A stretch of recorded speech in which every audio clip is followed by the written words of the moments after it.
Welcome to this episode of the Million Dollar Mastermind. I'm Larry Weidel, and before we get started, if you want to know exactly how to win again and again, go to weidelonwinning.com/webinar now to watch something I've put together for you. Now let's get going into this episode of Million Dollar Mastermind. I'm here talking with Katy Milkman, and Katy's a lot of fun. Oh, thank you. Talk about TEDx. How did you get to TED or the book? Let's talk about the book, the TEDx, and the podcast. Yeah, all related. So sort of fast forward from what we've talked about, what led me to want to be a scientist, the magic of the social group that I found myself in graduate school that helped me discover what I loved doing. And I ended up as a professor at Wharton, studying the science of behavior change. And the questions I was interested in are really practically useful. So that was immediately clear to me that what I wanted to be studying was questions that would help people make better decisions in their lives, that help them advance their health, their financial security, their education. And that meant that if I wanted to have an impact, which is the reason I'm doing all of this in the first place, right? I'm doing the science because I saw, I was intrinsically interested, but I also saw an opportunity to make the world a better place. There was meaning in that for me. But if I'm just having a conversation with 100 other scholars in the world who are studying related questions and read my papers, that's not much of an impact in terms of actually making the world a better place. Right. Yeah. So I got interested in science communication. How can I spread the word about these things we're finding to a much broader audience so that they'll have real lasting impact on lives? Right. And that's what really led to the podcast, the book, and the TEDx talk that you mentioned. They're all part of that second mission. I'd say my sort of first mission in life is advance the science, advance the knowledge. But the second is, and make sure that it doesn't die with me, that it goes out to as many people as possible. And I find it fun also, it turns out, which is, we've talked about fun before. One of my favorite findings on the science of behavior change is, if you're doing something fun, you will persist. If you're doing something just because there's a long-term goal associated with it, but you're not enjoying it in the moment, you will quit. People don't get that enough. But for me, I'm so lucky that it was fun. The science was fun, and I found the communicating about it was fun. And so that's what, led me to these other projects. I can't help myself, but I have to pass this on to you. Because I've spent a lifetime training people too. And they keep doing things that are rewarding, they get positive feedback, and they feel good. They've got to be, they got to hear a yes. They've got to get a paycheck. They've got to win an award. They got to get some kind of positive feedback where they said, this is fun, and also in the process, they start to build confidence. I can do this.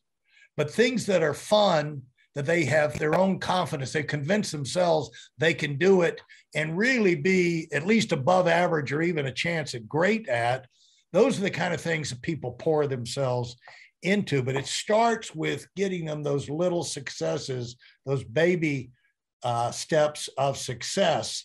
And, you can really orchestrate that by, you setting them up for success. By small, achievable type goals. Absolutely. Some of my favorite research really reinforces that. There's a study I love this isn't about life achievement. It's more about sort of breaking a bigger goal into a smaller goal, but I think it reinforces your point. The study by Hal Hirschfeld from UCLA and collaborators, where they show if you invite people to save $5 a day instead of $150 a month, you multiply by a factor of several, how many people say, oh yeah, I'm comfortable saving, because those bite-size pieces, people are willing to, they can see that. And then getting the success, time and again is a snowball effect. And that has also been shown. So I think the evidence is so strong, and not enough people appreciate the importance of those bite-size goals that they can see success on. Yeah, it's like a fellow in our company one time said, everybody has a goal of being financially independent, but what they're missing is those daily achievable pieces of it. pieces of it where you can set those up, where you can feel like, yes, I'm doing it, because you're going to run into all kind of setbacks. But if you have the positive things where you can say, yep, in spite of that, I got this done. In spite of that, I got that done. It helps you stay in control of your situation and reinforces you continuing to move forward. And so what came first, the book or the TED Talk or the podcast? I think the TEDx talk was first, which was really, it was a University of Pennsylvania TEDx event. And, it was a good teacher and scholar. And well, you were the Iron Professor. I was the Iron Professor. Exactly. Right. So it wasn't a huge leap that the local TEDx organizers would invite me to give a presentation. Right. And then all the other professors hated you. You got selected. They didn't. I don't think they even noticed, actually. Okay. So everybody's busy in academia. Yeah. I don't think anyone noticed. I don't think there was any resentment there. And then the podcast, I'd written op-eds in places like the New York Times and the Washington Post, and started doing some speaking that outside of just. How do you write an op-ed in the New York Times and things like that? I mean, you just write it and send it in. Do they ask you? You write it and send it in. I had, in both cases that I wrote them, there was scientific discoveries that I felt were ready for a wide audience, and I could communicate in 1,000 words, and we wrote them up and sent them in, and they published it because they thought, oh, this is interesting. Yeah. We wrote one about how to achieve your New Year's resolutions, another one about a really different research study I'd done looking at whether or not professors discriminate against students on the basis of their race and gender. And we had some interesting things to say. So in both cases, they publish it, but this, it starts to build a little bit of an audience, and people are like, oh, this person does science and talks about it. So I think that those articles, was the beginning. Are those articles under your name? Yes. Yeah. You will be able to find them if you search for the New York Times. Katy Milkman, the Iron Professor. Yeah. I don't think the Iron Professor will yield. Is that part of your byline? The Iron Professor, Katy Milkman. Maybe from here on out, I'll use that. That is a good suggestion. Actually, you will appreciate. Now that you're laughing, wait a minute. I'm going to give you an even better one.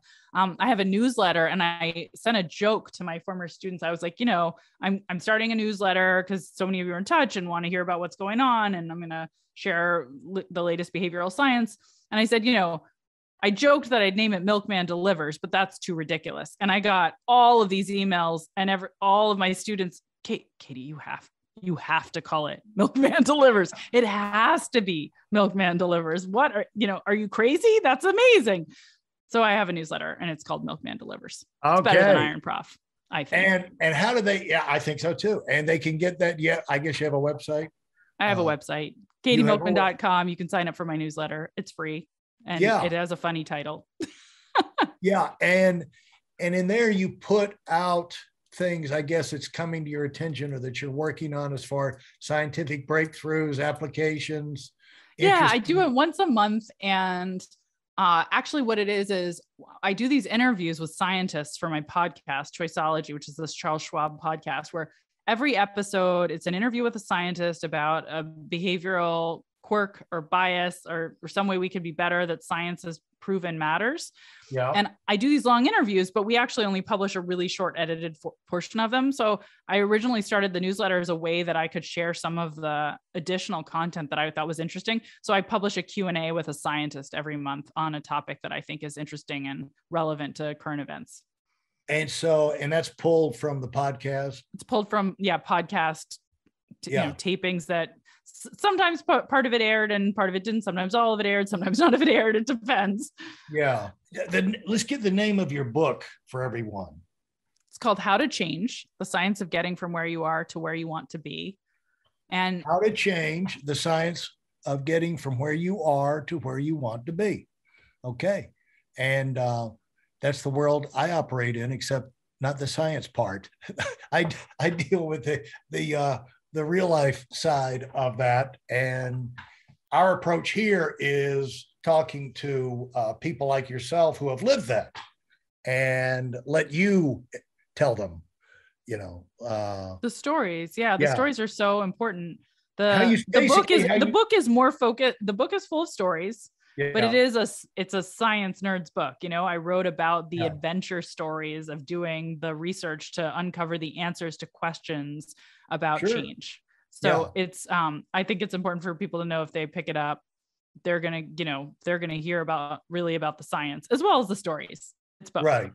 But the thing is, it's interesting to hear you talk about making things work. Like when you're out there, you're doing the research. Is everybody in the professor world writing up op-eds and sending them into the New York Times or something like that? I mean, because not everyone wants to do that kind of work. Right. Not all of us. I have lots of colleagues who, we sort of think about, there's a spectrum of different types of science from like really, we call it really basic science, like the most fundamental, like understanding how neurons fire in the brain. Right. Or understanding, why our orbit around the sun is what it is. That would be more, there's more basic science questions. And then there's really applied science questions where it's like really practical, right? You think like vaccines, that's an applied science. And the kind of work I do where I'm trying to understand, like, how do we help people change? How do we get them to save more, exercise more, study harder and get better grades? Those are really applied research questions.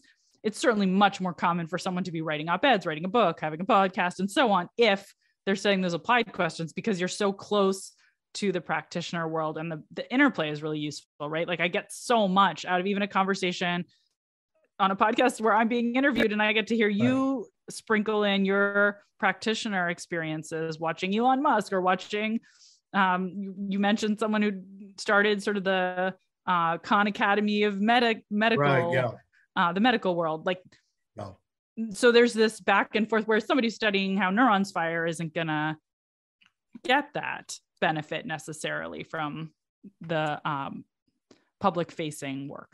How do you get a podcast with Charles? Why is it the Charles Schwab podcast? Hey, listen, there's a lot of information online, but there aren't a lot of people who've actually done something.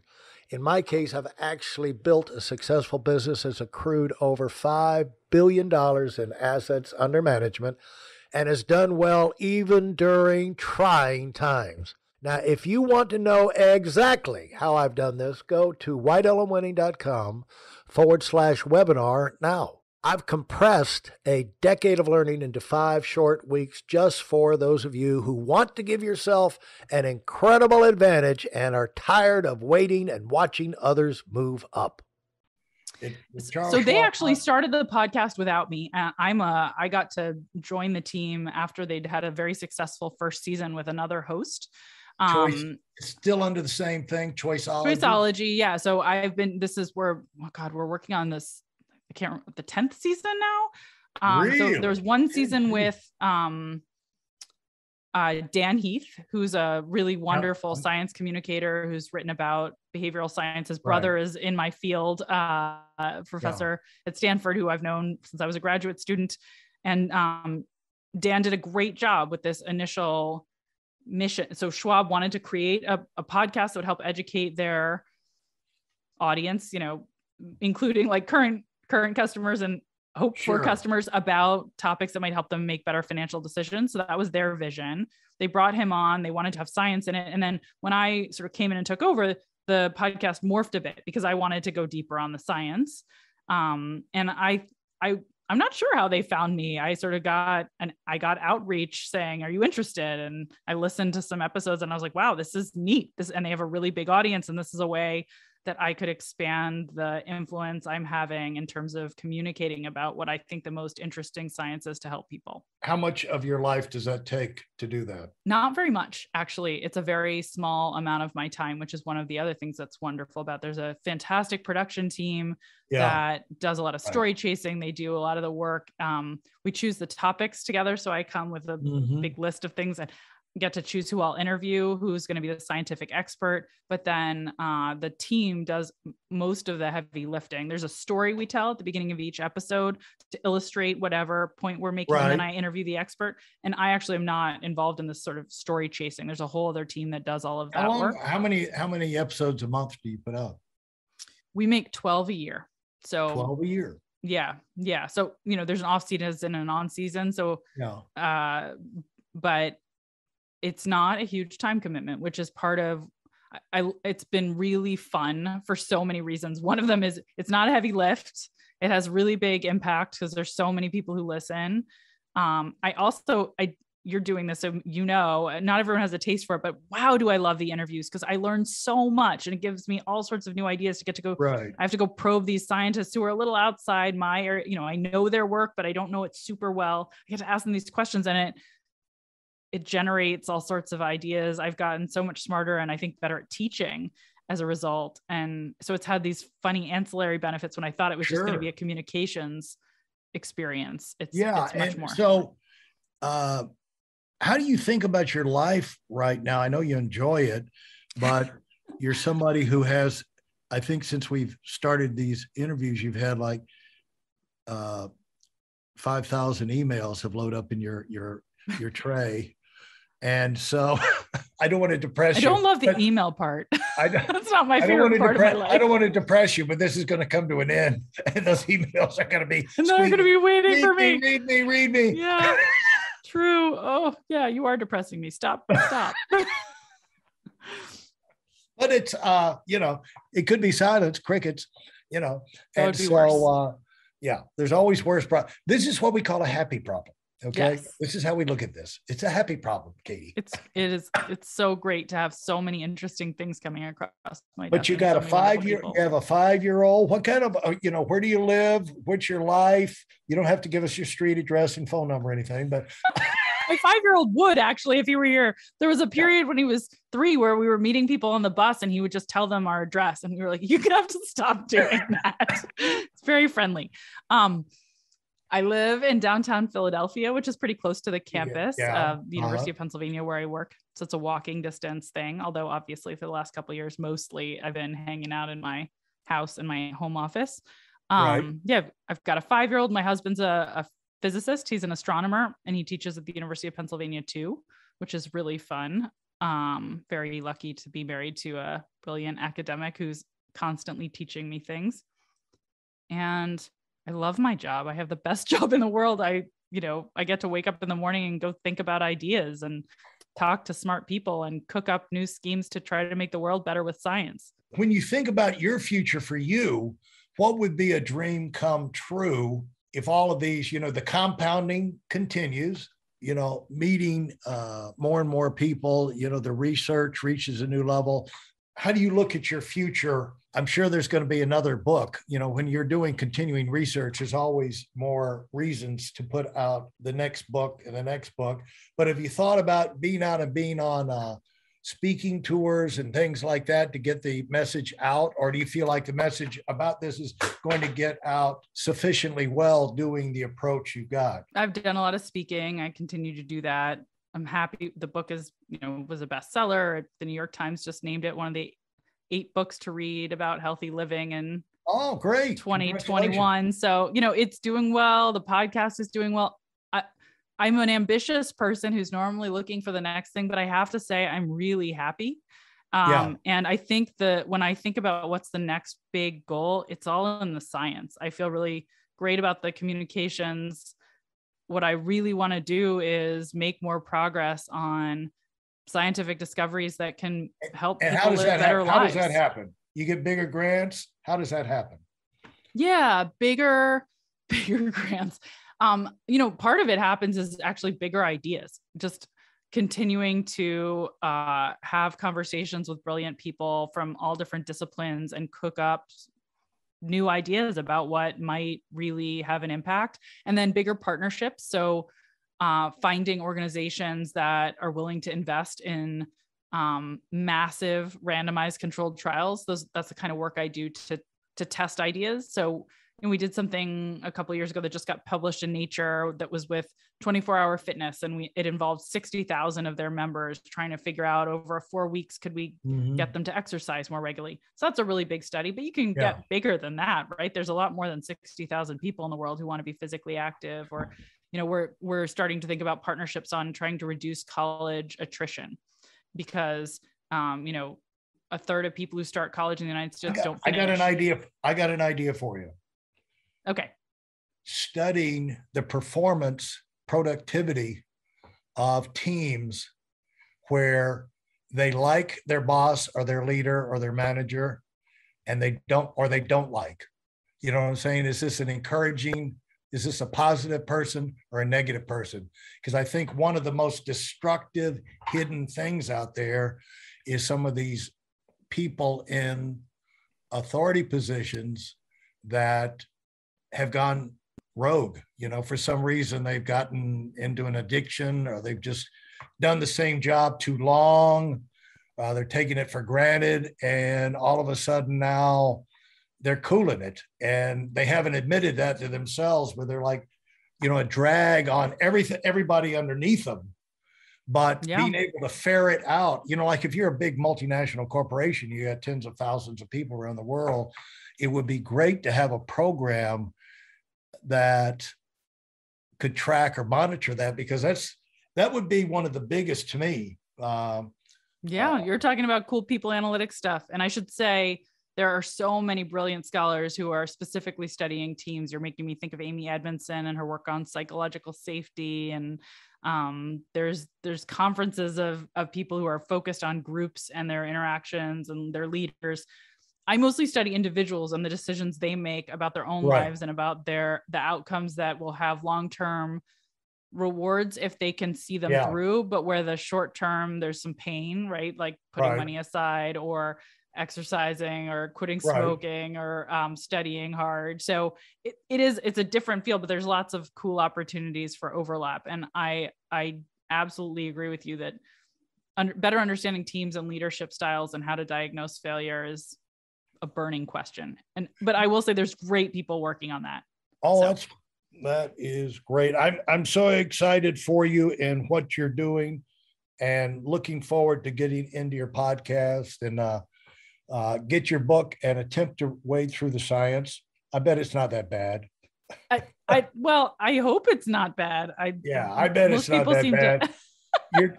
Science isn't that dense. It's a light read. You're too good of a communicator for it to be a dense read. So anyway, thank you for saying that. Would you like to give a final word to the people who have been listening, and one final connection to them to pass on from your research and writings? Yeah, sure. How about one final word being, one of the most interesting things I've learned in my career studying behavior change is how important timing can be to success and motivation. I've studied something called the fresh start effect, that there are moments in our lives when we feel like we're turning the page to a new chapter. We have a new beginning. And of course, New Year's is the most famous, but these come along regularly, whether it's because it's a Monday, or the start of a new season, or the celebration of a birthday, or because you've moved to a new role or gotten a promotion or moved to a new city. When those moments come, we're extra motivated to pursue our goals. And I just want to mention, I think it's really underappreciated how much we can gain when we lean into those opportunities and set goals properly, set goals in the way we were talking about earlier. What's the bite-sized component you're going to tackle each day, instead of just the big long-term ambition that you may never achieve if you don't break it down. So look for fresh starts, make sure you take advantage of that motivation, and that you set goals wisely so you can get from where you are to where you want to be. That would be a phenomenal book right there. The Fresh Start Effect. Well, it's a chapter of my book. I feel like it would, I thought about writing a book, but I thought it would be a little bit empty in that it just gets you started. And that's one of the problems with it. If all you have is the fresh start effect, you begin to change, but you don't see it through. And so it's a chapter. It's the first chapter. I'm looking forward to staying in touch and catching up on all your research. So thanks so much for taking the time. Thank you. This was really fun. Hopefully we can do this again down the road, because I know you're going to be making big breakthroughs in identifying patterns that work and patterns that don't work. And it'd be great to hear. So thanks so much. If you enjoyed what you've heard and are dead serious about finding out for yourself exactly how this works in the real world, I've taken the most valuable business lessons I've learned over 40 years and put them into something for you to watch. Go to whiteelemwinning.com/webinar now in order to move up as fast as possible. I'm Larry Weidel, and I run the $1 Million Mastermind. Go, go, go.